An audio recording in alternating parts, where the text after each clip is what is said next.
আসসালামু আলাইকুম। আজ আমার হেয়ার ট্রান্সপ্লান্টের ১৫তম দিন। ১৫তম দিনে আপনারা আমার রেজাল্ট দেখতে পাচ্ছেন। এইটুকু হচ্ছে আমার এখানে প্রায় ২,৫০০ গ্রাফট লাগানো হয়েছে। আর এই ফ্রন্টে আরেকটু ডেনসিটি বাড়িয়ে দেয়া হয়েছে। ফ্রন্টে প্রায় ৭০০ গ্রাফট করা হয়েছিল। মাথার পেছনে ডোনার এরিয়ার অবস্থা দেখুন আপনারা। মোটামুটি ঘাটা কিছু শুকিয়ে গিয়েছে কিন্তু ব্যথা আছে একটু। সেটাও হয়তোবা আর ৩-৪ দিনে আশা করি কমে যাবে। শেডিং হচ্ছে আমার প্রচুর। তো শেডিংটা সাধারণত ৭ম দিন থেকে শুরু হয়, ৩ মাস পর্যন্ত স্থায়ী থাকে। কিন্তু আমারটা মোটামুটি ১৫তম দিন, মানে আজকে থেকে মোটামুটি শেডিং আমি দেখতে পাচ্ছি, মাথায় হাত দিলেই চুল পড়ছে। তো এটা কোনো সমস্যা না, এটা হেয়ার ট্রান্সপ্লান্টের পরে খুবই স্বাভাবিক বিষয়।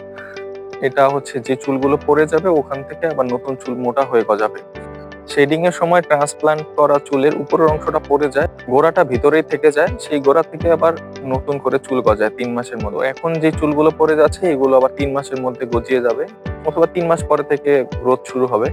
তো রেজাল্ট আসতে, আসতে মোটামুটি ভিজিবল একটা রেজাল্ট আমি ৫-৬ মাসে দেখতে পারবো আশা করি। আর ফুল রেজাল্ট আসতে ৯ থেকে ১২ মাস লাগে সাধারণত।